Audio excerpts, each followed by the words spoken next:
Good morning dear student. आज हम लोग चर्चा करने वाले हैं बीएससी फर्स्ट ईयर की जूलॉजी सब्जेक्ट के बारे में। जो जूलॉजी सब्जेक्ट है इसे दो पेपर में डिवाइड किया गया है। पहला है cell biology and non chordata. अब यहाँ पे सेल बायोलॉजी का मतलब है कि बायोलॉजिकल साइंस के जिस शाखा के अंतर्गत सेल के बारे में पूरी तरह से अध्ययन किया जाता है, स्टडी किया जाता है, उसे सेल बायोलॉजी कहते हैं। और नॉन कार्ड डेटा का मतलब है कि ऐसे प्राणी जिसमें नोटोकार्ड नहीं पाया जाता, नर्व कार्ड नहीं पाया जाता, उसे नॉन कार्ड डेटा कहते हैं, अर्थात अकशेरुक प्राणी कहा जाता है। पहले पेपर को 5 यूनिट में बांटा गया है। आइए हम जानते हैं कि पहले यूनिट में क्या क्या टॉपिक्स है। सेल, प्रोकैरियोटिक एंड यूकैरियोटिक कोशिका, इसके अंतर्गत हमें प्रोकैरियोटिक कोशिका और यूकैरियोटिक कोशिका के बारे में स्टडी करना है। दूसरा है organisation of cell, extranuclear and nuclear, अर्थात सेल का संगठन, कोशिका का संगठन, बाह्य केंद्रकी एवं केंद्रकी। इसके अंतर्गत पहला टॉपिक है प्लाज्मा मेम्ब्रेन, कोशिका की जो सबसे बाहरी परत होती है उसे प्लाज्मा मेम्ब्रेन कहा जाता है। दूसरा है माइटोकॉन्ड्रिया, माइटोकॉन्ड्रिया को कोशिका का पावर हाउस कहा जाता है। उसके बाद है गोल्गी बॉडी, उसके बाद है राइबोसोम, राइबोसोम फैक्ट्री कहा जाता है।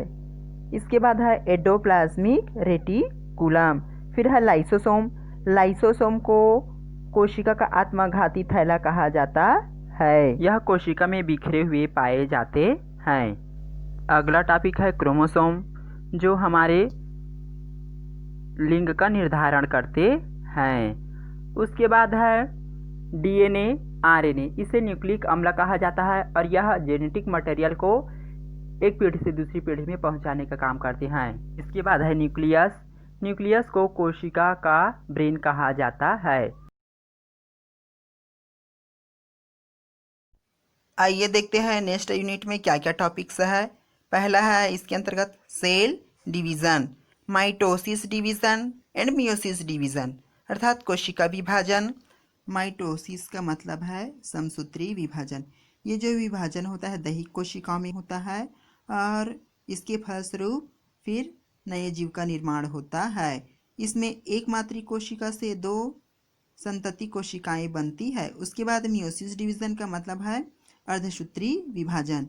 ये जो विभाजन होता है जनन कोशिकाओं में होता है। इसके अंतर्गत दूसरा टॉपिक है an elementary idea of cancer cell and cell transformation, अर्थात इसका मतलब है कि कोशिका रूपांतरण का प्रारंभिक ज्ञान और कैंसर का प्रारंभिक ज्ञान। कैंसर जो होती है अत्यंत भयंकर बीमारी होती है। और सेल ट्रांसफॉर्मेशन का मतलब होता है अनुवांशिक गुणों में परिवर्तन, जो कि कोशिका के फिनोटाइप में परिवर्तन कर देती है। अगला टॉपिक है इसके अंतर्गत an elementary idea of immunity, अर्थात प्रतिरक्षा तंत्र का प्रारंभिक किसी भी रोग से लड़ने की जो क्षमता होती है उसे हम इम्यूनिटी कहते हैं। उसके बाद है इसके अंतर्गत इननेट एंड एक्वायर्ड इम्यूनिटी, हमारे बॉडी का जो प्रतिरक्षा तंत्र होती है ये बाहरी रोगों से हमारे रक्षा करने का काम करते हैं।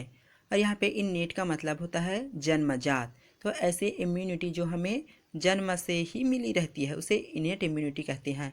और एक्वायर्ड इम्यूनिटी का मतलब होता है कि अर्जित प्रतिरक्षा तंत्र, इसे बच्चे जो होते हैं जन्म के बाद ग्रहण करते हैं, जैसे टीके लगाए जाते हैं विभिन्न प्रकार के।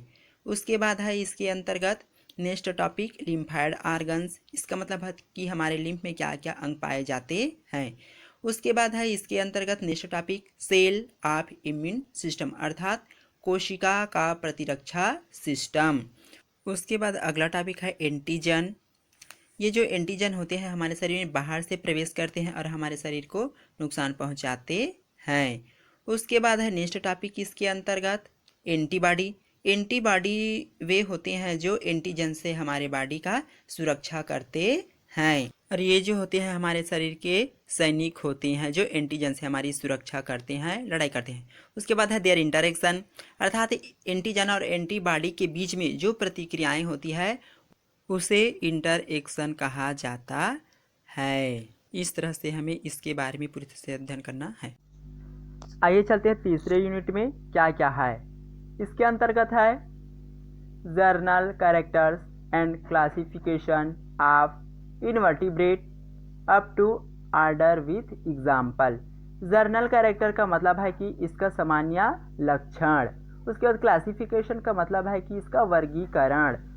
तो जंतु का जो वर्गीकरण है उसे प्रोटोजोआ और मेटाजोआ में बांटा गया है। उसके बाद है इसका ऑर्डर। ऑर्डर मतलब होता है गण, कि इसे कौन कौन से गण में डिवाइड किया गया है। उसके बाद है इसका एग्जाम्पल। एग्जाम्पल मतलब इसके अंतर्गत कौन कौन से प्राणी आते हैं, उसका हमें पूरी तरह से अध्ययन करना है। ये देखते हैं कि पहला फाइलम कौन सा। पहला फाइलम है प्रोटोजोआ। जो प्रोटोजोआ के एनिमल्स होते हैं ये सबसे सरल निम्न कोटि के एक कोष की प्राणी होते हैं। इसके अंतर्गत हमें स्टडी करना है पैरामीशियम। जो पैरामीशियम होता है ये चप्पल के आकार का होता है। इसका अगला सिरा गोल एवं पिछला सिरा नुकीला होता है। इसके बारे में कंप्लीट अध्ययन करना है। उसके बाद है दूसरा फाइलम पोरीफेरा। ये निम्न कोटि के बहुकोश की प्राणी होते हैं और इन्हें सामान्य रूप से स्पंज कहते हैं। इसके अंतर्गत हमें स्टडी करना है साइकान का। जो साइकान होते हैं समुद्री जल में पाए जाते हैं। उसके बाद नेक्स्ट है सिलियनटेट्रा। सिलियनटेट्रा के जो एनिमल्स होते हैं ये जलीय होते हैं। इसके अंतर्गत हमें स्टडी करना है ओबेलिया जंतु का। आइए देखते हैं कि नेक्स्ट यूनिट में क्या क्या टॉपिक्स है। पहला है प्लेंटीहेलमिन्थीस एंड निमेथेहेलमिन्थीस। इसके अंतर्गत फेसियोला का और निमेथेहेलमिन्थीस के अंतर्गत हमें करना है एस्केरिस का। पूरी तरह से अध्ययन करना है। उसके बाद है एलिनिडा। ये जलीय प्राणी होते हैं और कुछ भूमि में बिल बनाकर रहते हैं। इसके अंतर्गत हम स्टडी करें फेरेटिमा का अर्थात केचुए का। नेक्स्ट फाइलम है आर्थ्रोपोडा। इसके अंतर्गत हमें स्टडी करना है पॉलीमॉन। इसे प्राण भी कहा जाता है। प्राण को हिंदी में झींगा मछली कहा जाता है। जो आर्थ्रोपोडा के जो एनिमल्स होते हैं ये जल, थल और वायु तीनों प्रकार के वातावरण में पाए जाते हैं। उसके बाद आइए देखते हैं नेक्स्ट यूनिट। नेक्स्ट यूनिट में है फाइलम मोलस्का। मोलस्का के अंतर्गत हमें स्टडी करना है पाइला का। पाइला अर्थात घोंघा। घोंघा के बारे में हमें पूरी तरह से अध्ययन करना है। अगला फाइलम है इकाइनोडर्मेटा। जो इकाइनोडर्मेटा के जो एनिमल्स होते हैं ये सभी समुद्रवासी होते हैं और इनका जो शरीर होता है अखंडित होता है, गोलाकार होता है और तारेनुमा के आकार का होता है। इसके अंतर्गत हमें स्टडी करना है स्टार फिश। स्टार फिश का जो आकार होता है ये तारे के जैसा होता है, इसलिए इसे स्टार फिश कहा जाता है। और ये आज का वीडियो आप लोग को कैसा लगा कमेंट करके ज़रूर बताइएगा। ये जो सिलेबस है ये बिलासपुर यूनिवर्सिटी द्वारा जारी किया गया सिलेबस है। अगले वीडियो में हम पेपर 2 की चर्चा करेंगे।